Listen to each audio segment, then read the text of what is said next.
Hey folks, this is Mark Maron and you're listening to Tom Clark's Main Event. All right, do it. This is Daddy Show. Step off.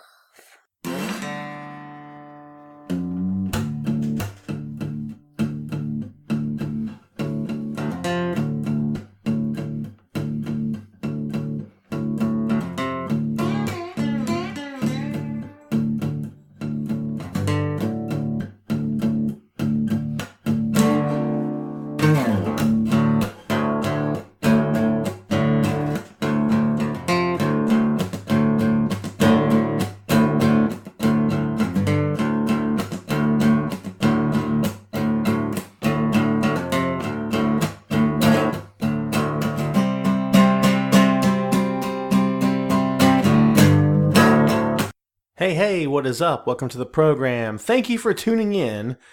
Ladies and gentlemen, my name is Tom Clark, and you are listening to Tom Clark's Main Event.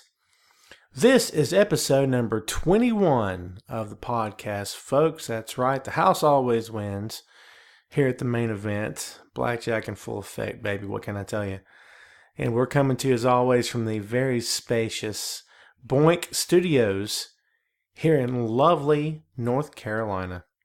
Isn't that awesome? It's fun, right? I have to warn you up front that this podcast, the majority of it, did not come from or emanate from the very spacious Boink Studios. This is actually the third time that the Main Event has gone on the road. And before we get too far into the content of this episode, we're going to, of course, as always, extend a customary Laurel and Hardy handshake. Thank you to everyone out there who continues to support yours truly in all his WWE writing endeavors on the Great Bleacher Report, as well as the highly esteemed Camel Clutch blog, and on my own blog, folks, tomclarkbr.wix.com/blog. It's got such a roll to it, such a rhythm. It really just sort of flows as you say it. I'm trying to convince you that it's cool because I have yet to buy a domain name because I'm cheap and lazy. And if you know me, you know this already. So yes, we're not going to get into who I am and all that stuff. You don't know me by now. Shame on you. We'll get to it the next episode because, you know, I'm a shameless self-promoter, folks. That's what I do. It's who I am. Okay, don't be hating. Don't be hating, please. Okay, so.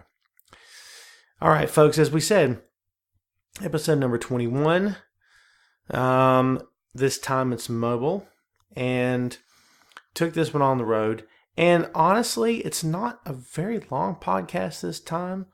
And usually the Main Event, as you folks are aware of how we do things here on the show, I pick a main event topic, I take it and analyze it, and we talk about it, discuss it, and try to cover every possible facet of it, discuss, and all that good stuff. But this time out, it was more or less just me ranting, which I can do pretty well. I'm very good at ranting, soapboxing, and doing one sidebar after another. That's sort of my thing. It's who I am, actually. I don't know if I write that way or not. I guess I am prone to sudden outbursts of ranting. And I attempt to keep that under control. It's hard sometimes, especially when, you're as fun and as happy and as entertaining and smart as I am. I would hope that you're picking up on my sarcasm because I'm laying it on pretty thick. But as always, folks, here at the Main Event, we seek to educate, entertain, inform, and enlighten. That's what we're here to do, man. That's all we're here to do. And, of course, we podcast and I write and I blog about the business of professional wrestling, specifically WWE. And, of course, Monday Night Raw being the flagship program. We're going to get into a little bit of that as the podcast goes on here. Again, a quick thank you to all the support out there I've received. I keep getting emails and I keep getting messages on Twitter and whatnot, asking me when the next episode is and give me feedback on the episodes that have already taken place. So I do appreciate that. My intention is to make the show better. I will probably be introducing a new intro very shortly. The guy that did the music for the show, that the music that you just heard, the little blues riff, that was original to the show.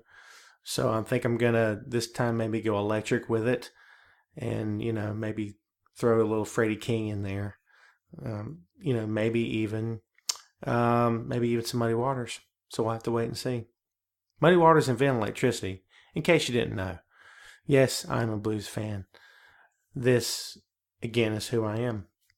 But what's happening right now, real quick, before we get to the meat of the podcast here? Battleground is coming up soon. July 19th, I believe, is the date in question. And it's going to be probably a pretty good event. I'm looking forward to it. I think there's going to be some nice matches going on. Highlighted, of course, by Seth Rollins versus Brock Lesnar for the WWE World Heavyweight Championship. Roman Reigns versus Bray Wyatt. And a few other key matchups are going to be going down more than likely on that stage. Going to be interesting to see what happens, how it shakes out. Because, honestly, we're getting ready to get into the heat of the summer here. And we know SummerSlam is going to be epic. It usually always is. SummerSlam is usually a big turning point and lays the groundwork for WrestleMania season that, honestly, if you think about it, it's not that far off. We're already into the 7th month of the year. And someone said to me very recently, in the past 2 days, actually, I can't believe 2015 it's halfway over. And I was like, oh my dude, seriously, And if you really stop and think about it, it has really flown by. When you do what I do here on the show and when I write and blog about WWE and all that stuff, it really does feel like it goes by a heck of a lot faster because you sort of live in a bubble and all I do is the pro wrestling shtick and it's all the time. And the days turn into weeks, turn into months. And next thing you know, we're looking at Christmas is around the corner. Don't no one panic out there, folks. You bunch of lousy Scrooges out there. Give me the middle finger over the idea of Christmas. Shame on you. It's a little ways off. Everyone calm down and get a hold of yourselves for crying out loud. Get the spirit here, folks. Don't make me start singing Christmas carols, man. I'll break out into some Dashing Through the Snow. You better believe that stuff real quick, man. Because when Christmas rolls around, I get the spirit. Believe that, all right? Okay, enough of that crap. Let's go ahead and get to what we're here for. Again, this is going to be not a very short podcast, but kind of abbreviated edition of the main event. This is just me driving around, ranting a little bit on Monday Night Raw. More specifically, what happened on the June 29th edition of Monday Night Raw. Just the highlights from yours truly, my perspective, what I took away from the program, things I liked, maybe some things I didn't like too much. And I don't cover every single match and every single promo and every single spot, just be forewarned. Again, it's just the highlights. It's just some stuff I had on my head, or in my mind, in my head, and I just want to get off my chest. And various other body parts. I'm just going through my whole anatomy here, isn't it? It's fun stuff. So, without any further ado, let's go ahead and get right down to it, folks. The main event this time around is Monday Night Raw stuff. I don't have a good title. Sorry about that. That's what you're looking at. Sorry, my apologies. Yeah, that's what it is. So anyway, enjoy. And when you're done listening, we're going to come back here and wrap it up and close the show. So here we go, folks. Stay tuned. Okay, as we said here before, folks, this is the third time that the podcast has gone mobile or mobile or mobile, if you are so inclined, which, by the way, is a horrible pronunciation of that word, just so you know. The point is, it's on the road, okay, folks? I don't know what to tell you here. This time, not from the very spacious Boink Studios. This time, Tom Clark's main event's on the road. Pretty good reason for that. Actually, there's really not a good reason for it, other than the fact that I just got stuff in my mind, and the studio's a little hard to get to at this point. I'm a little ways off from it, so I figured, why not just do this thing the old-fashioned way, which is just grab the phone and go to work. So this is what we're doing here, folks. We're going to work, and hopefully you'll appreciate the effort. And let's just get right into this. As I said before, I got stuff in my mind. Monday Night Raw is, for me, and I'm sure it is for everyone out there, it continues to be the flagship program for pro wrestling fans all over the world. And unless you just hate WWE, unless you just refuse to watch the product, unless you just you don't like to tune into anything that the McMahon family puts out, which, that's your prerogative, man, whatever. But for the rest of us, Monday Night Raw is the flagship program for WWE and for the industry. I mean, it's it. And a lot of it is expected of Monday Night Raw as a result of that. And honestly, does it deliver? That's the question I have for you today, folks. Is Raw delivering? Okay? Because for the past few weeks or so, it's not been very impressive. Now, depending on when you decide to listen to this particular podcast, and I don't know when that's going to be, because as you know, we're not live here. We record this thing, and then I take it and mix it up and publish for the entire world to enjoy, or to loathe, or perhaps to even be indifferent to. So, but it just depends on when you decide to listen to this particular episode. But Monday Night Raw of June 29th was not what I would refer to as stellar. Okay, it had some nice parts and some nice bits and pieces here and there that I took away from and enjoyed. I think number one, right off the bat, you'd have to say that the match between Cesaro and John Cena was by far the standout match of the night. It was 5-star, man, and it's hard for me to give anything 5-star. How about we say this? How about it's a good strong 4.5? You know what I mean? On a scale of 1 to maybe, I don't know, 6 or whatever you want to call it, maybe 10. It was a good 5-star match if it's a scale of 1 to 10 for sure. Cesaro has it. I don't think there's anyone on the planet that's not aware of that. I don't think there's anyone on the planet that's under any illusions as to otherwise. I mean, Cesaro is very talented, and he can get it done in the ring with the best of them. And while I'm sitting there, I'm on Twitter and I'm looking at Facebook, and my feeds are just, churning, and especially on Twitter, and everyone is praising Cesaro. No one's really praising John. Do you want to know why that is? I mean, seriously. And here it is, folks, about your boy John Cena. The reason no one was really praising John from what I could see, and of course I'm just being an armchair quarterback here, I don't know. Armchair booker, I should say. Maybe there's some high praise coming down the pike today for WWE's Captain America, as it were. The reason I think that there's not a lot of, attaboys being thrown to John right now because of the match on Monday Night Raw is because John's best matches come against the better workers. Think about, off the top of your head, the best matches of John's career. It's no mystery that those great matches came against great opponents. Because, as a lot of writers have said before, including yours truly, John can have a great match with a great worker.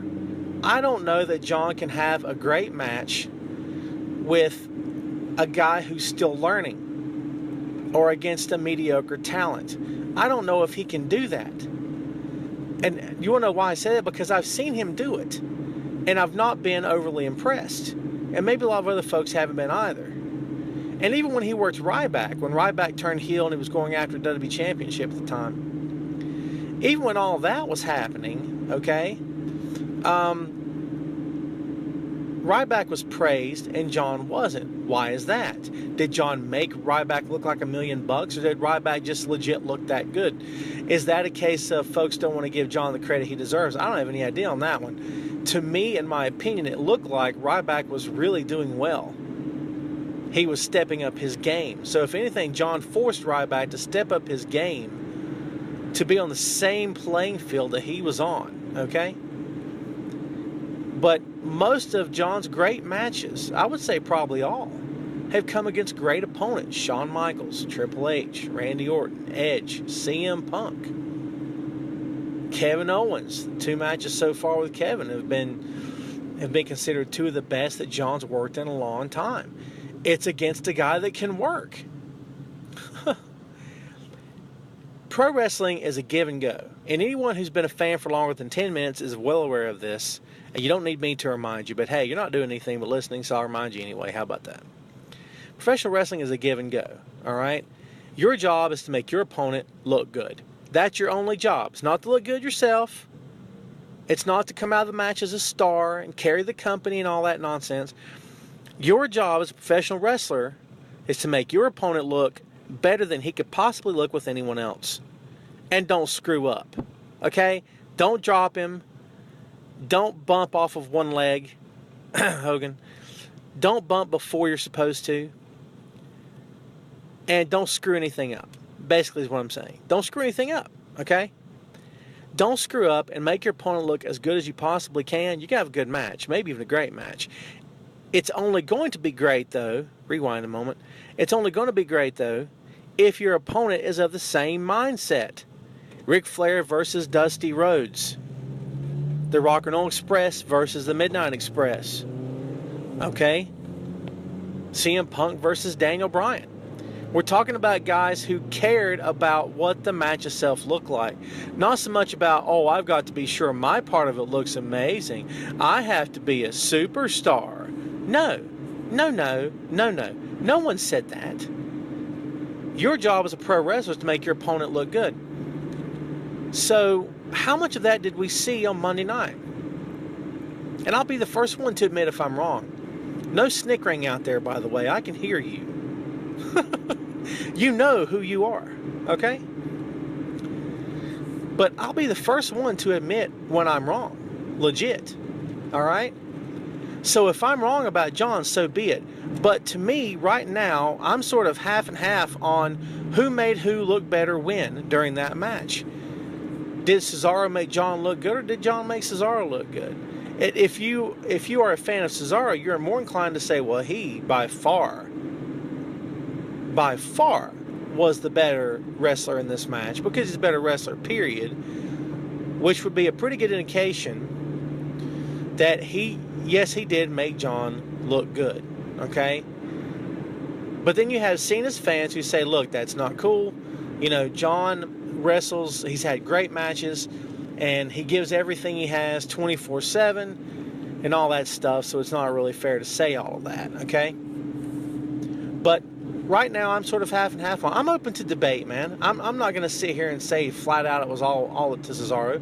I can tell you I think that's what the case is. But you have everyone and their brother who just is on the Cesaro bandwagon. As well they should be. But the problem I have with Cesaro from day one, is it because he's not been given the right opportunity? Or because he doesn't have what they're looking for?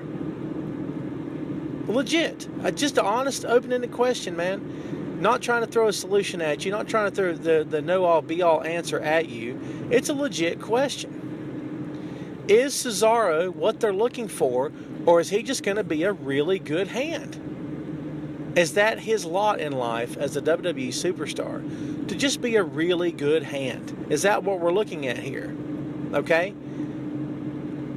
Because from a distance, I would say yes, that's what he's there for, is to be a solid worker, to be the meat and potatoes of the card. You know what I'm saying? Like Cody and Goldust were for a long time. Like Punk was for a long time before he got the rub from John and went up the ladder. Dropped the pipe bomb and all that stuff. He was the meat and potatoes. Dolph Ziggler has been the meat and potatoes for years now, man. For years, okay? Is that what Cesaro is supposed to be? I like him. I do. And I think that he can do great things. Not good things. I think he can do great things in the business. Okay? Pardon my turn signal here, folks. I told you we're not live when you're hearing this, but I am on the road, and if you hear that little click, click, click, that's what you're getting there. I was going to edit all that out, but I figured, why not? I'm just going to make you suffer through it. So next time if you hear it, I'm not going to announce it. Okay, I went off on a tangent. My apologies. Maybe I'll title this one the great turn signal dilemma of Tom Clark's main event. Does that work for you? Just let me know, man. I'm here for you. So, I don't know how I feel about the whole Cesaro thing. I don't know if he is what they're looking for. I don't know if he's what they want. I think that he's great in the short term. I don't know if he's a long-term answer on any level in that company. I think mid-card is where he's going to be. Now, can he not be World Heavyweight Champion, Tom? Well, of course not. Surely he can. Don't misunderstand me here, folks. I'm not saying that there's a ceiling for Cesaro. I'm just telling you that based off of what I've seen in the past from that company, I'm not, my outlook on his potential outcome, I should say, is not very positive. It's not very bright, man. Honestly, because of the track record that he's had in the past of, okay, here he is, he's a great worker, great hand, does everything right. He's not going to go anywhere. You know what I mean? It's just messed up. Like, I don't understand where that comes from or why they choose not to use him in a much bigger role. And I don't understand why they don't choose to use him on the main event scene. It's a mystery to me. Jumping around a little bit here on the program. The Divas match, Paige doing everything she can to quell the complete domination of that division by the twins Bella. The only reason anyone cares about this at all at this point, two reasons. One, you watch Total Divas and you love that product that the company has. And if you do, good for you. The show has a lot of fans, no doubt about it. Okay, the girls don't have as much of a fan base on TV because people are going to sleep. Man, they're getting up, they're going to concessions, they're turning the channel. It's time for a bathroom break. It's time to get your popcorn ready and all that nonsense. Because talk about track record. The track record for the Divas division is horrendous and has been for a very long time. We're all very aware of this too, by the way. This is no mystery to anyone listening at all. It's always been this way, man. Always been this way. Seriously. And this is no different. But the only good part of this entire little storyline with Paige and the Bellas is Paige. She's the most compelling aspect of this. And mark my words, this whole thing is leading to the Divas locker room turning against Nikki and Brie. And I think it's going to be to the point where one night they've beat Paige down to nothing. And they're going to do something heinous to her. I don't know what they could do to her. What are they going to allow Divas to do to each other in that company? They could bring a table out and tease it. It's not going to happen. Maybe do something to humiliate her or something. I don't know. But then I think it's going to be a call for, for the locker room to be cleared and come out and help Paige sort of win the day. I think that's what we're leading toward here. And I'm okay with that. I like Paige a lot. I always have. And I think if you're going to put someone in this spot of, fighting the system and fighting against everything Nikki and Brie stand for, you pretty much have to use Paige. I don't know at this point who else you could use in that spot because everyone else in that division has fallen right in line with the TV show, yes? So who's left that you could possibly put into that spot? There's plenty of girls down in NXT who are really working hard and who are impressing on every level. Everyone loves Sasha Banks. If you don't love Sasha Banks, I feel bad for you. There's something wrong with you. Get your eyes checked. You know what I mean? Seriously. Girl can flat out work. Okay? So, there's talent there. Charlotte, of course. There's talent there for sure. Becky Lynch. Oh my God. Straight up. Good, talented workers. These girls, they bring it every time they're in the ring. But you can take this to the bank. The moment they hit the main roster, it's game over. They're going to be put on Total Divas. They're going to be featured on WWE.com and airbrush photo shoots where they're lounging around their kitchen or something, or what is it? Was it Divas Day Off? I think they called that little spread or whatever it was. Yeah. I've got other words for it, but I keep my show PG, folks. What do you want from me here? But again, the only reason that this storyline is compelling in the slightest is thanks to Paige. She's the only one that's making this thing work. And I think we all know that. I think we're all very aware of that. I mean, it makes a lot of sense, right? I mean, she's the one doing all the work here. Nikki and Brie are just automatic at this point. They don't have to do much of anything. Don't get me wrong here. They've both improved greatly in the ring. They have. But I'm not very much affected by their work. Are you? Are you knocked out by what they're doing? Whose fault is that? Is it their fault or is it the booking fault? Is it both? Is it both at this point? Just throwing it out there for you folks, open-ended questions, as I said before. Roman Reigns teaming up with Dean Ambrose. Roman making the comment backstage that Dean is the only friend that he has, which, you know, I mean, that should have set off alarms for everyone watching the show at that point, that, yep, that's eventually going to lead to a turn on somebody's part there, am I right? I mean, seriously, am I right? There you go. It's eventually going to happen. We don't know who's going to turn on who. My guess is that Dean would turn on Roman at some point, and I think it's going to happen. The heat and the feud between Bray and Roman is getting very intense. I can only hope that this goes beyond one match at Battleground. I don't think it should go. I don't think it should stop at Battleground. In other words, it should be more than one match. They should go for at least a trio. 3 matches, maybe even 4, and then call it a day, and Roman goes over in the end. Roman has to go over. You guys know that, right? Much respect to Bray Wyatt. I got a lot of love for Bray Wyatt, man. He's, of all the guys in that company who's completely absorbed into the moment, into his character, understands how the business works, has a great understanding of it. It's Bray Wyatt, man. I mean, Roman can learn a lot from him, just from his psychology, his way of doing things in the ring. Cutting promos in the ilk. Everyone can learn something from Bray, honestly. The guy's that good. But I'm entertained by this whole thing. It's working for me. Is it working for you?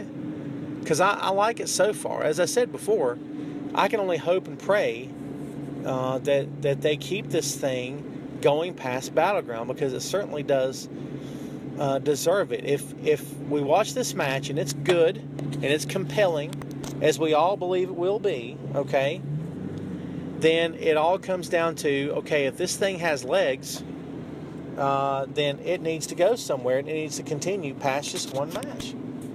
And which has been, for the longest time now, this has sort of been how it's been going with Bray, if you've noticed. One and done, one and done, one and done. Okay? Which is, it's okay, I suppose. I'll put it to you this way. The thing with Ryback, I thought it should have continued past 1. Okay? And I understand why it couldn't continue. I understand why it couldn't continue past 1 with Taker. We all know why. Okay? Obviously we know why. Alright?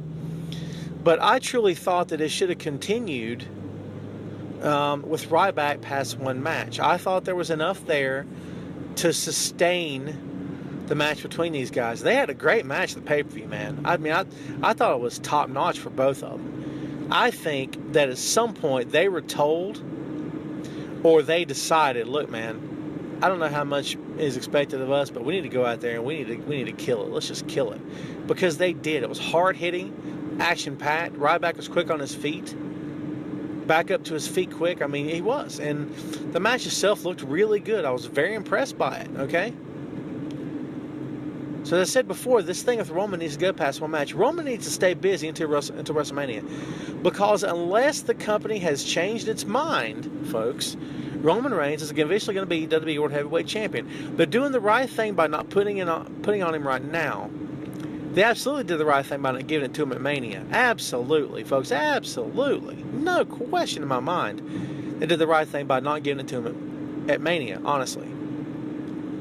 But it's going to happen eventually, unless there's just been a huge change in plan. Unless they've just decided, well, no, we can't do that now because this, that, the other thing. Maybe they feel like he just, at the end of the day, just cannot get over the way they need him to. I don't know. But I'm in Roman's corner, I got to be honest with you. And it's not so much that I'm like a huge fan, but I'm a big fan of a guy's potential. I'm a big fan of what a guy is capable of doing. If he has greatness in him that can be tapped, then it needs to be. You know what I mean? If Roman has a great WrestleMania match in his future, if it's a possibility, then it needs to be exploited. I mean, any value that he has to that company needs to be capitalized on, just like with any other talent. Sitting in that locker room as we speak, folks, has to be capitalized on. These guys have to put the best talent out there that they possibly can to draw money, to draw ratings, to sell merchandise. That's what it's all about. At the end of the day, it's all about making money. I've been a fan since before I could walk. I appreciate the history and the legacy of the industry. Some of my favorite matches of all time happened when I was 9 years old. To this day, man. Some of the best matches of the history of the business. But period. So I understand where that notion comes from, but don't fool yourself. It's all about making money. Just like if you're an NBA fan, you're a basketball fan, and you hate to hear those guys talk about, oh, it's just a business. And they just try to boil it down to its bare essentials. That kind of talk ticks a lot of people off. Because they don't want to hear that. They don't want to hear about the sport of basketball. We want to hear about the sport. We want to hear about, the hard work and the determination, the teamwork. Hear about the paycheck. Okay? Now, I don't much care to hear it mentioned all the time either. I mean, I don't want my team to constantly be talking about the money. I mean, seriously. It's a job, this, that, and the other. Who wants to hear that? Okay? But we're all aware of what the deal is. If Roman Reigns has the ability to draw money, then he should draw money. Honestly, he should. And if he can get there, if the company can get him to that point, then everything that the company will do to facilitate that end result is going to be done. Whether you like it or not, it's going to be done. If you're supposed to hate him, you'll boo him. If you're supposed to love him, you'll cheer him. Maybe, depending on how goofy you're feeling or how silly you are. You decide, oh, I have to cheer the heels. I have to boo the faces. I have to be different. Stop ruining everyone's day, man. Seriously, I'm not going to soapbox here or anything, but just stop. Just stop, man. Seriously, okay? Seriously. Let it go. But if the possibility is there that Roman could be something huge one day, then what you're watching right now is his evolution. It's his growth. Kudos to WWE for not pulling the trigger at WrestleMania. Hindsight's 2020, right? I'm glad they didn't. Seth's title run has been more than entertaining. It's been fun. It's been interesting. Just to watch Seth, man, it's a fun time because he's so good at what he does. He's so good at being hated. He reminds me a lot of Jerry Lawler. Back when Jerry Lawler ran heel. It was just that smarmy, cocky, arrogant, sort of in his own little world. He's the best there is. You can't tell him any differently, and he doesn't want to hear about anybody else but himself and all this. I mean, Seth is such a great heel. You know what I mean? He really is. He's a great heel. And which brings me to, segue to the impending match between Seth Rollins and the number one contender to the WWE World Heavyweight Championship, the Beast Incarnate, Brock Lesnar. It's going to be a good match. Seth's going to have to run. Hard. Legit. Run, dude, run. Run, Seth, run. Okay? Seriously. Brock's going to come out like the proverbial house of fire. And he's going to give Seth everything he could possibly handle and then some. Okay? The Authority will be present, no doubt, to try to keep Brock at bay as much as they can. And to try to give Seth every opportunity, every upper hand, every advantage that it possibly can. And I get that. We all know that's going to happen. But you look at Seth Rollins versus Brock Lesnar, and I think this is going to be not only fun, entertaining, I think it's going to be intense. I think it's going to be a lot more cut and dry than some folks think it is. A lot of people assume Brock's getting the title back at Battleground. Bob's your uncle. He comes back, bam, it's done, over, 1, 2, 3. That's it. I don't know if I'm one of those people. I've not done a Battleground predictions show yet. I'm sure not done a Battleground predictions column yet. I might. I don't know. It's in my mind. We'll see. But I don't know if I predict Brock walking out of Battleground with the WWE World Heavyweight Championship. I think he's a great option to go to whenever they need to use him and put the gold back around his waist. I get that. But I don't know personally if it's the right move or not. Not right now, right? Here's the thing. We're only going into July of 2015 now. Still plenty of time till WrestleMania season begins, really truly begins, okay? But you know there's already plans in the works. They've already discussed WrestleMania. More than likely the night after WrestleMania 31 came to a close. Seriously. I mean, they're already talking about it now, as we speak, folks. Okay? And I'm sure the plans are already there. There might be tentative plans, but they're already there. The wheels are being set in motion on some deals, I'm sure. All, very backdoor, very hush-hush kind of thing, and that's fine. I don't want to know anything until it happens either. You know what I mean? I still enjoy the product. I still enjoy the shows. I don't want to know stuff before it happens. I don't read spoilers the day of events. Never had, never will. It's not my bag, man. I just want to watch along with everyone else and just enjoy or hate based upon the show's merit, not based upon what I've heard that's already turned me for or against the program to begin with. I don't want to do it. Okay? Just me talking. But again, I think the match between Seth and Brock Lesnar will be good, be entertaining. I think it's going to be fun to watch. I think Seth's going to bring 110%. I think it's going to be a good match from start to finish. I really do. I don't think this one will go past 1, if I'm being honest. Which means Brock's either going to take that belt or he's not. I don't think it's going to be disqualification or any such nonsense like that. I think Brock's going to, either get pinned or... Can you imagine? Let me back up and say that again, because it bears repeating. Can you imagine if Seth Rollins pins Brock Lesnar?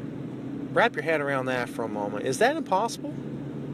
As much as Seth has accomplished, as much as he's done in the short time he's been world champion, would that strike you as crazy? Will it? I mean, does it strike you as being impossible? Insane, perhaps? I don't know how I feel about that. I think if I saw Seth physically pinning Brock, I would be okay with it, because Seth is bringing to this match a lot of background support, a lot of key players in the background, namely the Authority, to keep him with the gold around his waist. But not only that, Seth has got it. Seth looks good in the ring. His character's built up. His character is at all-time highs, WWE World Heavyweight Champion. I can envision Seth getting the pin. Does that mean it's going to happen? Of course not. I mean, this whole thing could very well end with an F5 and Lesnar gets pinned, gets his title back. I don't know. I wouldn't be surprised. But I'm going to tell you right now, I also would not be surprised to see Seth Rollins pinning Brock Lesnar. By hook or by crook, understand. Maybe not a clean pin of his own doing, with no assist from anyone in the Authority, right? But I think it's entirely possible. I really do. Monday Night Raw, again, for me, and getting back sort of to what I opened the program here with, folks. Monday Night Raw for me is still the flagship, and one day we're going to have a special podcast on just Monday Night Raw itself. Okay? And we're going to talk about, the ins and outs of the program, the good, the bad, the highs, the lows, the great moments, the sad moments, the despicable moments, and everything in between. That podcast will be coming up, I promise you. I just wanted to sort of touch on it this time around, sort of whet your appetite a little bit for it. And as I said, this was sort of a thrown, maybe not a thrown together, but I just had some things to get off my chest about Monday Night Raw. And there's going to be a new episode coming up very shortly, so stay tuned for that. But as I said, Monday Night Raw in the past few weeks has not been too very impressive. I think the effort's been there, A for effort for most of the guys involved. But as far as the show really knocking me back on my heels and making me go, oh man, did you see that? I don't know, man, not really. That's just me talking. But I think that there's a lot here to work with. Kevin Owens being there on the main roster with John, that's a big deal. Kevin's over, man. He's only getting better. He's only getting more over as the weeks go by. John's good for him, honestly. If you're going to come to Monday Night Raw on the main roster, the first guy you work with is John Cena. Like, really? I mean, that put any naysayers Owens ever had to doubt for sure, didn't it? So that part's fun. Dolph is always, bumping hard and selling like crazy and making his matches worth your time of day and giving your money's worth. You pay the ticket to see him. Seth Rollins is the same way. The feud between Seth and Brock is going to be very entertaining. Going to be fun. Looking forward to see how this thing progresses, especially with Heyman involved. Roman Reigns, his evolution from the Shield to the heir apparent to John Cena to maybe back down to nothing at all. That's an interesting turn of events. There's a lot here to hang your hat on, folks. There really is. There's a lot here to... there's something here for everyone. There's something for everyone here, folks. Seriously. I mean, I'm entertained by it. Some weeks are better than others, as we said before. But stay tuned, as I've mentioned already, folks, about the next podcast coming up, and we are going to do a special one just on Monday Night Raw. Okay, there you have it. Wasn't that fun? What do you think of these mobile podcasts, man? Is this doing anything for you? Is this making you smile? Is this entertaining you? That is the object of the entire thing here, man. That's what I'm all about. It's having fun with this, you know what I'm saying? And, I try to make my podcast conversational, if you haven't picked up on that yet. I don't like to be so formal that you can't follow along. I don't like to be so formal that you feel like you got to wear a suit and tie to this thing. I mean, I'm sitting here with no pants on. So that's more information that you need to know, honestly. Next time I'll try to keep that tidbit to myself. Relax, I have pants on. I don't really have pants on. Yeah, so I just like to keep it conversational. Hence the idea of me just getting in the car and driving around and just talking. Honestly, I had to be some places and, I couldn't get to the studio to record. So I thought, well, I'll just, take the phone out and get the iPhone 6 fired up and just do this. So what did you think of Monday Night Raw? More importantly, what do you think of Monday Night Raw as a whole? Is it doing it for you? The question I posed earlier in this bit of audio here.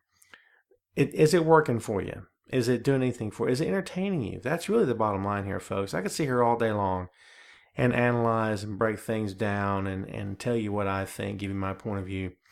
What really matters is your point of view. Because at the end of the day, you are the audience. I'm part of that audience as well. But you're part of the audience that not only watches the business on TV and watches on WWE Network and goes to live events, you chose to listen to this podcast. So you're going the whole nine, man. You're going everything involved here. And, what do you think? Are you happy? Okay. Or are there many, sort of ho-hum episodes than there should be? Do you know what I mean? I mean, honestly, back in the day, I got to go back for this a little bit, but back in the day, during the territory days, the era that I grew up in, NWA, Mid-Atlantic, Jim Crockett Promotions, best wrestling in the history of the planet, bar none. Still to this day, my opinion, okay? Don't know how you can top it, to be honest with you. But a lot of the territories had great wrestling, but mainly Mid-Atlantic, Jim Crockett Promotions. There was this feeling that you just had to tune in the next week. They created that sense of urgency for you because the way Worldwide Wrestling would go off on Saturdays, if you remember, usually it was David Crockett or Tony Schiavone yelling, "Oh my God, look at this, we got to go." What? No, not now. And they have to go. And it was awesome. And as a kid, I'm like, no, they're beating Dusty down. Oh my God. You know what I mean? So they created that cliffhanger idea, that idea that, oh my God, I have to tune in next week. And that stuff worked even better the week before a big event, the week before a local show, the week before, whether or not they called it pay-per-view then, before the advent of pay-per-view, the closed circuit TV, Thanksgiving tradition, right? Starcade. Before it went all Hollywood and Vince took a hold of it and made it what it is today. Okay. But that's what we're talking about here, folks. That idea of, oh my God, I have to tune in next week. How many times has Monday Night Raw ended with guys just standing in the ring posing and you get the little copyright information at the bottom of the screen? Oh, I don't know, only every week? When was the last time it did end in a pull apart or ended in a full out Donnybrook? You know what I mean? Katie bar the doors, all hell's breaking loose. Seriously, when was the last time that happened? It doesn't happen that often. You know what I mean? It doesn't happen enough. And as an audience member at home watching that, you should want that. You should want to be, the minute it goes off, going, oh my God, what happened next? Because you can't wait to tune back in. You can't wait to go see it live. You can't wait to run to the internet to columns like yours truly and see what analysis we have to offer and all that good stuff. But mostly because it's just fun. It's just better that way. You know, no one wants to, if you're going to see a trilogy of movies, and whenever I make this comparison, I always go back to Empire. Empire had a great ending. To quote Dante from Clerks. I'm going to say Mallrats there. But to quote Dante from Clerks, Empire had the better ending because it was a down ending. That's what life is, a series of down endings. Because all Jedi had was a bunch of Muppets. But it's that same kind of idea, man, that, you know, Empire Strikes Back had the better ending because it was a cliffhanger. It was a down ending, you know. Luke finds out Vader's his father. Han's, you know, taken away and frozen in carbonite. It looks like the rebels are done. This is it. Two of their biggest weapons are taken out of play, essentially. And they're done. What else is left?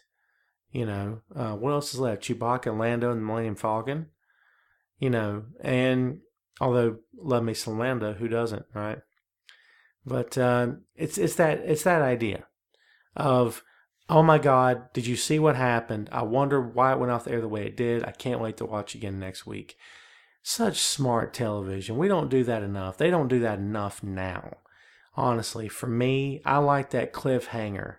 That moment when you're like, oh my God, what happened next? What did he say? What did he do? What happened in the match? Oh my God, what happened in the pull apart? Who did what to who? This is crazy. There's not enough chaos at the end of Monday Night Raw. It's always like, well, here it is. We began with the promo. We end with a match, and then a pose at the end with a guy lifting the title belt and the copyright information at the bottom of the screen. It's all nice, wrapped up in a pretty little bow for you and served on a big silver platter. Here you go, folks. We'll see you next week if you want to come back and watch. No, dude, make me want to watch. You know what I'm saying? Make me want to be there, honestly. And I don't know if there's enough of that, really. That feeling of suspense, that feeling of, again, cliffhanger, like you have to come back. I can't wait to see what happens next week, next time they're on the air. Can't wait to go to the live event and see it myself.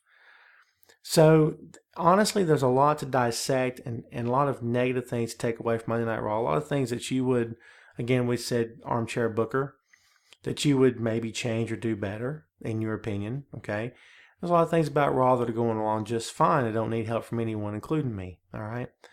But, you know, that's the beauty of being a pro wrestling fan. At the end of the day, that's the beauty of being a pro wrestling fan, man, is that just because you're a fan doesn't mean you're entitled to have an opinion. You're entitled to go online and say all kinds of crazy stuff and go crazy over it and, you know, go nuts on someone or go off on someone. Not saying that, but being a fan does entitle you to, you know, to certain things. Like you stand back and say, okay, well, here's how I would have done it, or here's how it should have went down.